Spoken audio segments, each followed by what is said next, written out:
Quiero expresar mi más profundo pésame a familiares de migrantes mexicanos, guatemaltecos, hondureños, que murieron ayer asfixiados en un tráiler, una tremenda desgracia. Esto ocurrió en San Antonio, Texas. Hasta ahora son 50 los fallecidos, 22 de México, 7 de Guatemala, 2 de Honduras y 19 todavía sin información sobre su nacionalidad. Estamos apoyando, está desde ayer nuestro cónsul, están también funcionarios de Migración de México y vamos a estar atentos para apoyar a los familiares de las víctimas, el traslado de los cuerpos y desde luego hacer la investigación en lo que a nosotros nos corresponde, porque estos hechos lamentables que desde luego tienen que ver con la situación de pobreza, de desesperación de hermanos centroamericanos, de mexicanos, suceden porque también hay tráfico de personas y falta de controles, en este caso en la frontera de México con Estados Unidos y al interior de Estados Unidos. La situación de la epidemia, como hemos venido comentando, estamos en una tendencia a la alza, son ya 9 semanas consecutivas o 10 si contamos desde el punto mínimo local y aumentan los casos. Afortunadamente, las hospitalizaciones aumentan muy poco, subimos de 4 a 6% la ocupación hospitalaria de camas generales y de 1 a 2% las camas con ventilador. Asimismo, las defunciones tampoco tiene un gran impacto esta ola de COVID sobre la mortalidad y aumentaron de un promedio de 5 a 7 diarias en las últimas semanas. La vacunación, queremos actualizarles sobre el resumen de lo que se ha logrado con la vacunación. Recordarán esta imagen con estos compartimentos. El promedio general es 87%, la cobertura para todas las edades de los grupos que son elegibles para vacunar en este momento. Las personas de 18 años y más, las personas adultas, ya quedaron con este 91% de cobertura de vacunación. Eso incluye los esquemas de 2 dosis, de 1 dosis y en su momento enseguida comentaré sobre el refuerzo. Las personas de 12 a 17 años, hicimos ya la actualización de cifras con todo lo que se ha continuado y ya llevamos 60% para niñas y niños de 12 a 17 años. Y el elemento nuevo es este que apenas abre ayer formalmente y llevamos 1%, iniciamos con casi 150,000 vacunas en ese grupo de edad de 5 a 11. Los refuerzos vemos que han continuado y tenemos ya una cobertura de 70%.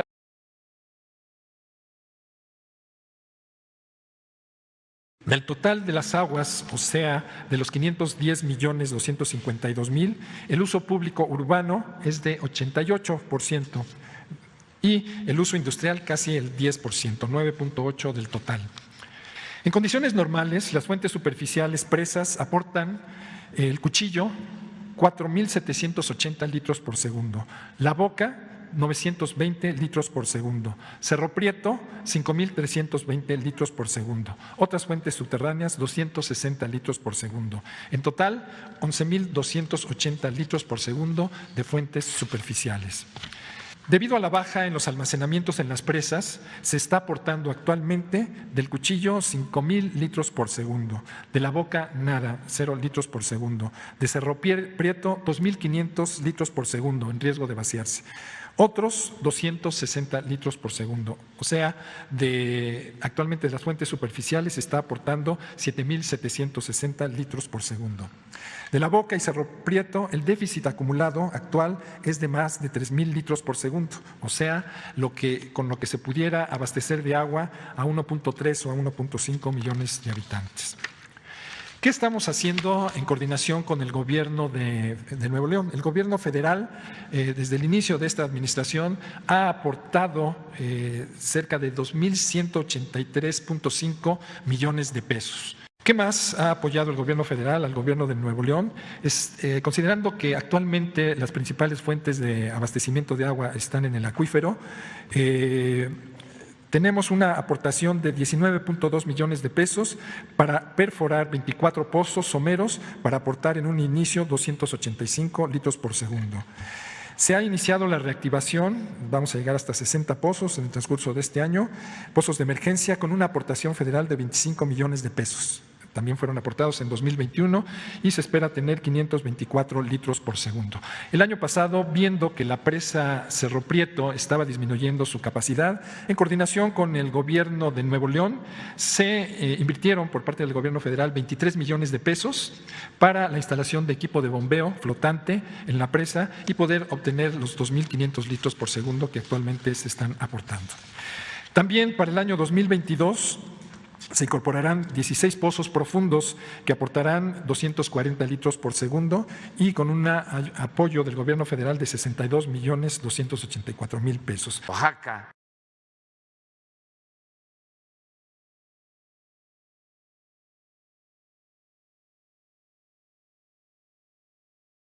Sobre los guarijíos hicimos el recorrido, es parte del programa de salud pública, sobre todo en las regiones más pobres del país.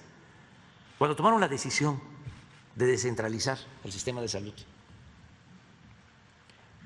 solamente dejaron los hospitales del IMSS Bienestar a cargo de la Federación. Todo lo demás lo pasaron a los estados. Y la Federación le transfería los recursos a los estados. Y no en todos los casos, pero sí llegaban los recursos a los estados en ocasiones y se usaban para otras necesidades o se desviaban. Y el sistema de salud lo destruyeron por completo. Entonces, ahora ese sistema federal del IMSS Bienestar es el que queremos aplicar como modelo en todo el país con la federalización para que haya atención a toda la población que no tiene seguridad social, que es la mayoría de la población del país. Entonces estamos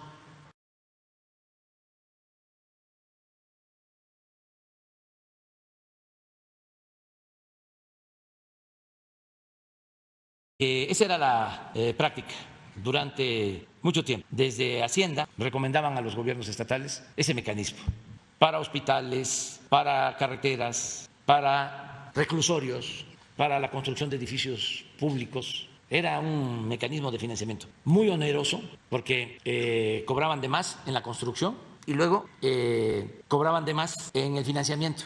Yo tengo el ejemplo de que construimos cuando fui jefe de gobierno el hospital de Iztapalapa, Belisario Domínguez, 350 millones de pesos, 150 camas, financiado de manera directa, como estamos haciendo todas las obras. Hemos tenido que renegociar contratos de estos de APP, porque ya estaban firmados, y lo que hemos logrado es una disminución. Bueno, renegociamos los contratos de los gasoductos, renegociamos contratos de mantenimiento de carreteras, también APPs, 10,000 millones de pesos al año para mantener 10 carreteras. En los reclusorios ahorramos 10,000 millones de pesos porque negociamos los contratos ya suscritos.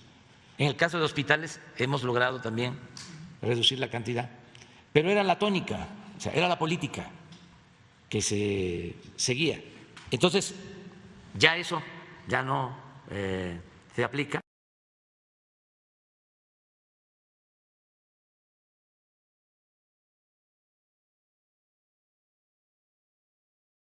Porque ¿de dónde va a sacar dinero la gente para pagar hospitales privados?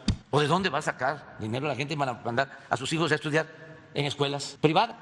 ¿Qué sucedió? Ese era el plan. Llegó a crecer la matrícula educativa en las escuelas privadas hasta cierto límite y ya no pudo crecer más porque la mayoría de la población no tiene para pagar colegiatura. ¿Cuándo se hizo esto para los jóvenes? Desde Salinas. Empezaron con las reformas constitucionales, reformaron el artículo 3 de la Constitución y acotaron la educación pública gratuita solo al nivel básico y dejaron al mercado el nivel medio superior y el nivel superior. ¿Quién era entonces secretario de Educación? Ernesto Zedillo. Esa fue una reforma con ese propósito. Y en el caso de salud fue lo mismo. ¿Por qué trato esto? porque lo planteamos y salieron por ahí de estos médicos conservadores vinculados a las mafias de laboratorios a decir que no era cierto que faltaran médicos. Hicimos la convocatoria, la acabamos de terminar. Ahí está Nayarit, ¿por qué no pones Nayarit? Tú estás comentando de Álamo, pues nos va a costar con especialista para… Hay como 20 millones de conservadores en el país que se sienten fifís.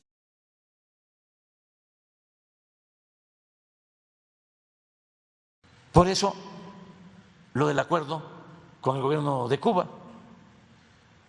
Pero también, ¿cómo van a venir médicos cubanos a desplazar a los médicos mexicanos? Como si la salud no fuese un derecho humano universal. Los vamos a traer de Cuba y los vamos a traer de Francia y de Estados Unidos y de donde los podamos conseguir para tener un sistema de salud completo, integral. Porque si en Nayarit tenemos este déficit, imagínense, bueno, estamos hablando de Sonora, imagínense Guerrero, el Centro de Rehabilitación de la Montaña no quería Teletón al principio y cambiaron de parecer y les agradecemos mucho ponerlo en Tlapa porque no iban a ir los especialistas que se requieren para la rehabilitación, para las terapias, y va a ser el primer centro Teletón en una zona pobre o de las más pobres, porque sí, se puede tener un centro de rehabilitación en la Ciudad de México, lo tienen en Guerrero, en Acapulco, pero en la montaña. Nosotros le agradecemos mucho a los del patronato de Teletón, a Fernando Landeros, porque se sintieron mal cuando les dije que queríamos que fuese el nuevo centro en Tlapa, y me dijeron, no, propónganos otro lugar. Se llegó al acuerdo, va a haber uno en Mazatlán.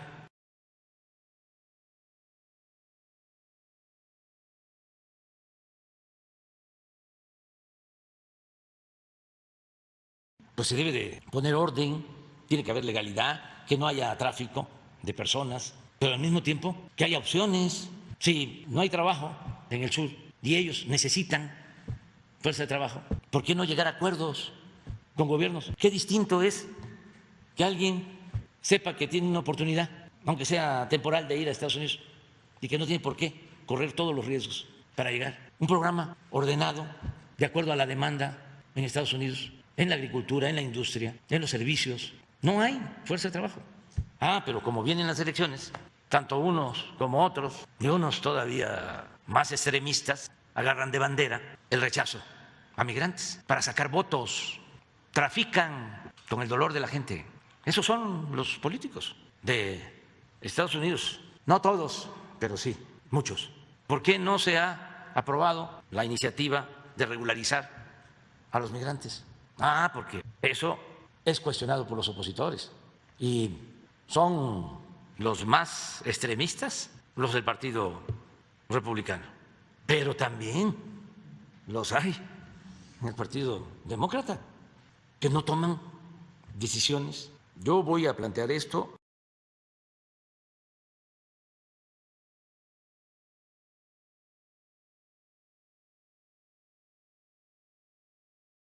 Quiero comentar que el día 12 de julio voy a tener una entrevista, un encuentro con el presidente Biden en Washington. Y este tema pues es central. Es un tema básico a tratar. Lo hemos venido planteando, pero hace falta. Y esta es una amarga prueba de que hay que seguir insistiendo en apoyar a la gente para que no tenga necesidad de abandonar sus pueblos para irse a buscar la vida del otro lado de la frontera.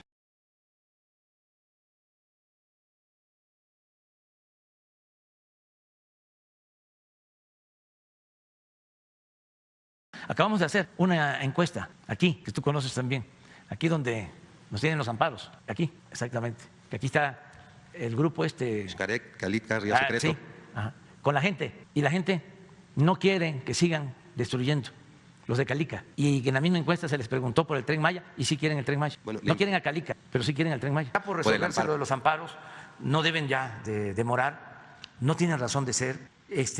Son amparos para parar la obra con propósitos políticos. No se está afectando cenotes, ríos subterráneos. Estamos cuidando el que no se destruya la naturaleza. Estamos llevando a cabo todo un plan de reforestación. Nada más estos señores deberían de tomar en consideración que el gobierno de México, que nuestro país es el que más invierte en el mundo en reforestación. Ni Estados Unidos, ni Francia, ni China, ni Rusia, ningún país del mundo destina 1.500 millones de dólares al año para sembrar árboles.